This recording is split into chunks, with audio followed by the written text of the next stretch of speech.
This is the Toshiba model 329P8A 32-inch CRT television. The tube has a 4:3 aspect ratio. I estimate the television was made in the late 80s to the early 90s. I haven't found much information on it, and I'm hoping once I open it up there's a date of manufacturer or a chassis model number so I can look further into the set. It has its matching remote with it, a fairly chunky remote, and the model for the remote is CT-9425, and it uses two AA's there in the bottom. Covers present. This set would have probably been top of the range back in its day, equipped with teletext, picture-in-picture badge. The front flap's massive on it. I think the catch for it's busted because it won't stay up. It's getting rather old school with its controls there on the front. You've got pots to adjust brightness and contrast and colour, and some switches. And then there's your more typical buttons for changing settings, channels and volume up and down, headphone socket. No connections on the front. You've got a button there for sound, stereo changing options, and then there's your main power on and off. A little bit wet still from me cleaning it. Made in good old Japan. Now of course there has to be some attraction for me to pick this one up, and of course it's a SCART socket in the back. Now it has detachable speakers, a large pair of detachable speakers equipped on each side, and I'll go around the back and we'll have a look at that side of things. The set probably doesn't have any internal speakers.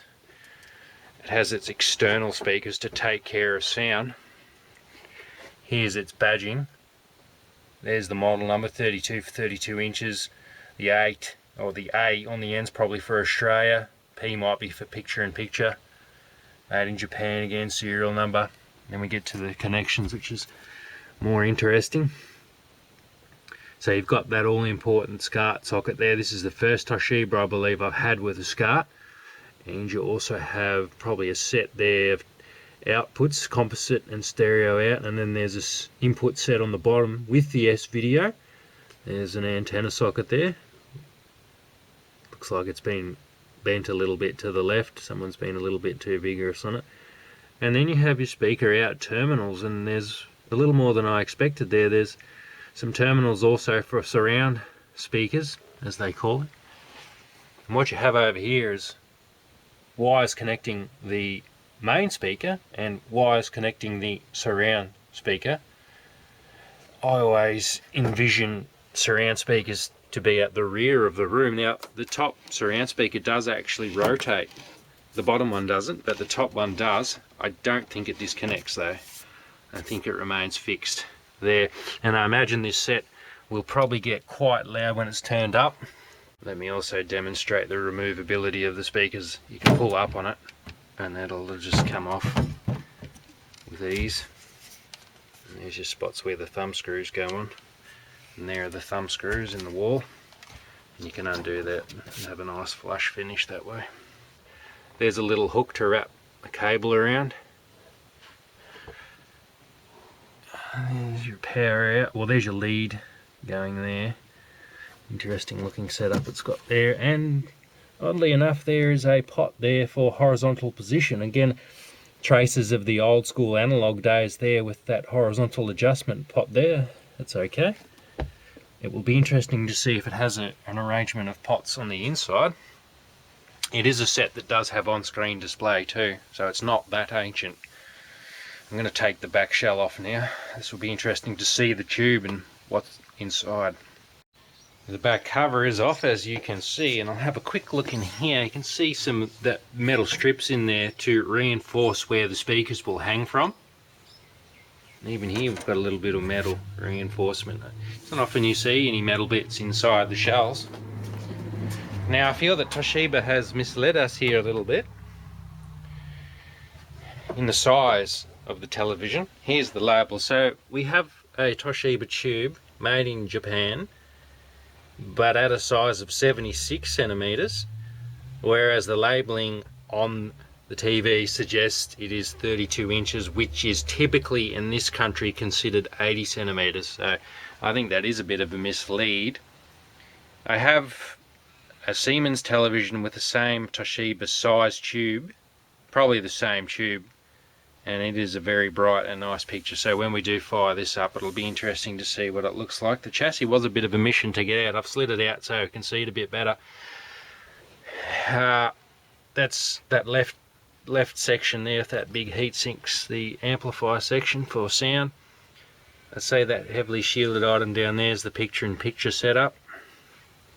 We do have a number of pots here for adjustment. You can see that in the center of the picture there's the 3 pots. Well, there's actually a 4th, but it's got a lever on it, and they are labeled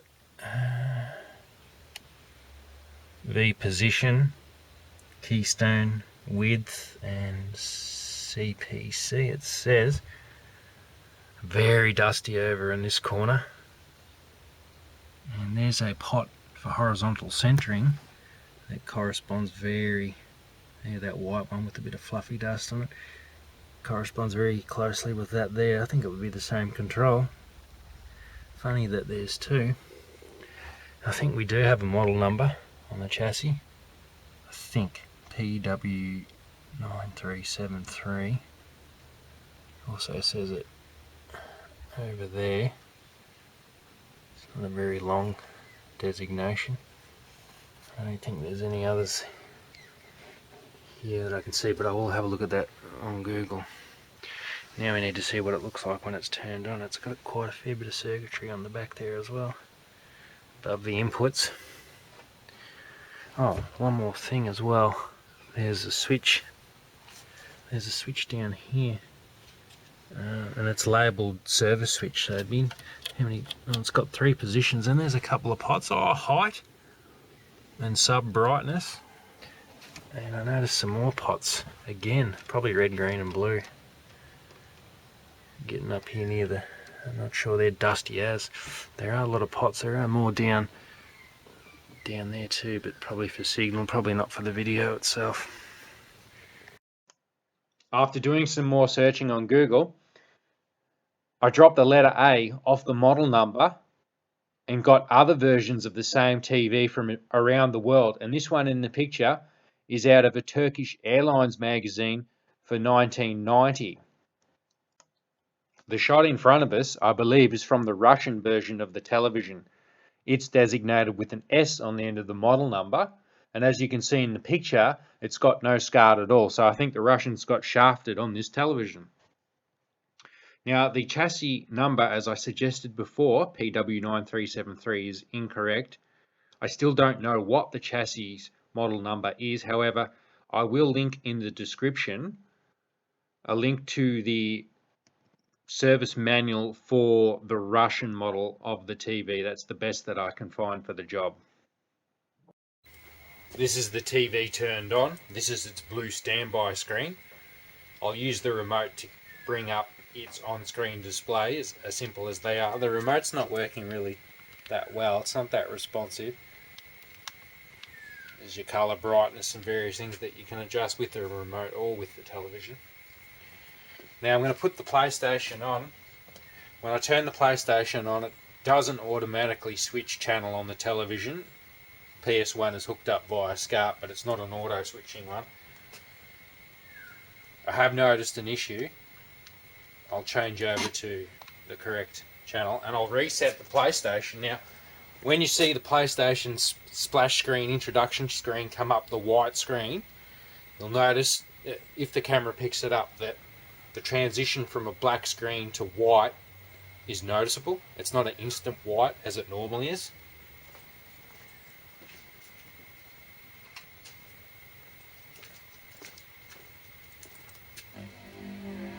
You can see it almost fade in there, and notice also there's a blue streak horizontally across the middle of the screen as well. I must say, however, that PlayStation symbol there looks magnificent. That red's really nice on that black background.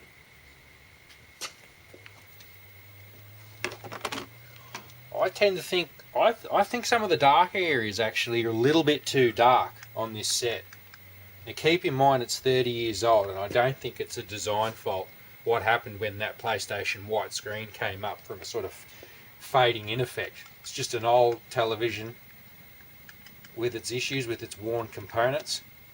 I'm going to go around the back and shift that horizontal pot on the back.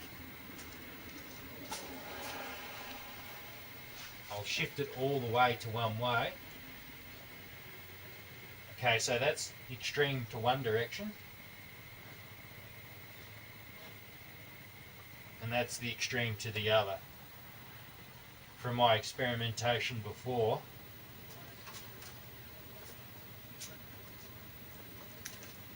I don't think it's got a hell of a lot of movement. It may need the inside H-pot adjusted to get even more range of movement. No burning on the tube.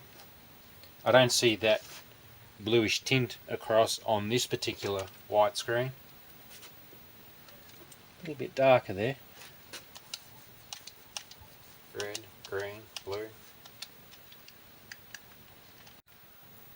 Linearity test looks good.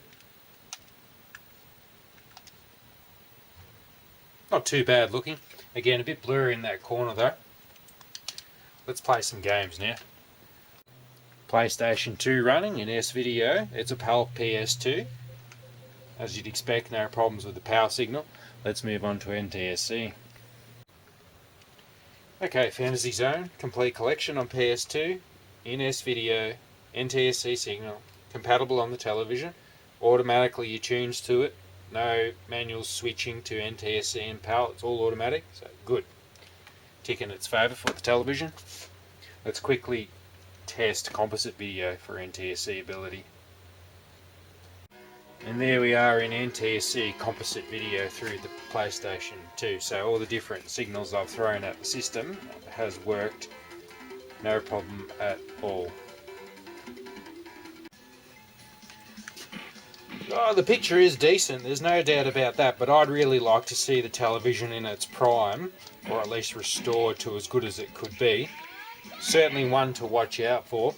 The irony with this set is the person that I bought it off had a PlayStation 2 in their lounge near the television, and I bought the PlayStation 2 just by chance off them, but it didn't come with a SCART cable, so I doubt they'd been playing the console in RGB on the TV. It's a case where they've probably had this magical TV for so long, they've owned it since new, but never been really able, never used RGB in their lives on it, unfortunately. So all in all, this would have been a fantastic set to have back in 1990, back in that period.